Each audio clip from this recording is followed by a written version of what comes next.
இப்போ உள்ள கோலிவுட்ல படங்கள் எல்லாம் நல்லபடியா ரிலீஸ் ஆக்கிட்டு இருக்கா அப்படின்னு கேட்டா கண்டிப்பா கிடையாது. ஒவ்வொரு படமும் ரிலீஸ் ஆகுறதுக்கு முன்னாடி ஏகப்பட்ட பிரச்சனைகள சந்திச்சுக்கிட்டே வந்துட்டு இருக்கு. நம்ம விஜய் படம் கத்தி வந்து ஏற்கனவே பல சர்ச்சைகள சந்திச்சுக்கிட்டு இருக்கு.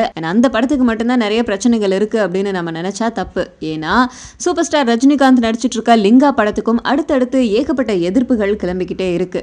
முதல் எதிர்ப்பு என்ன அப்படின்னு கேட்டா கர்நாடகத்துல இந்த படத்தோடைய ஷூட்டிங் வந்து நடத்தப்பட்டுச்சு. அப்போ ரஜினி படத்தை இங்க ஷூட் பண்ணக்கூடாது அப்படின்னு கர்நாடக மக்கள் வந்து அந்த படத்துக்கு எதிர்ப்பு சொன்னாங்க. ஏன் அப்படின்னு கேட்டா கர்நாடகத்துல காவிரி பிரச்சனை வந்தபோது ரஜினிகாந்த் வந்து தமிழகத்துக்கு சாதகமா வந்து இருந்தாரு. அதனால அவர் படத்தை இங்க எடுக்கக்கூடாது அப்படின்னு எதிர்ப்பு சொன்னாங்க. அதை தொடர்ந்து ஷிமோகா அப்படிங்கிற பகுதியில் இவங்க ஷூட்டிங் நடத்தினாங்க. அந்த இடத்துல இருக்கிற ஒரு அணை பக்கத்தில் இவங்க ஷூட்டிங் நடத்தக்கூடாது அப்படின்னு அங்கே இருக்கிற மக்கள் எல்லாருமே வந்து எதிர்ப்பு குரல் கொடுத்தாங்க. அது மட்டும் இல்லாமல் முதல்வர்கிட்ட மனுவும் கொடுத்தாங்க.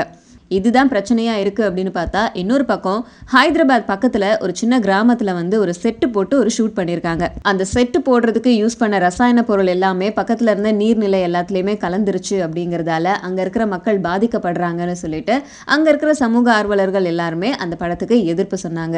இந்த மாதிரி லிங்கா படம் ஆரம்பிச்சதுல இருந்து இப்ப வரைக்கும் பல எதிர்ப்புகளை சந்திச்சுக்கிட்டே இருக்கு. ஸோ இன்னும் என்னென்ன எதிர்ப்புகள் இருக்கு, எல்லா எதிர்ப்பையும் மீறி லிங்கா படம் வெளியே வருமா வராதா அப்படிங்கிறது தான் இப்போதைக்கு ஒரு கேள்விக்குறியா இருந்துட்டு இருக்கு.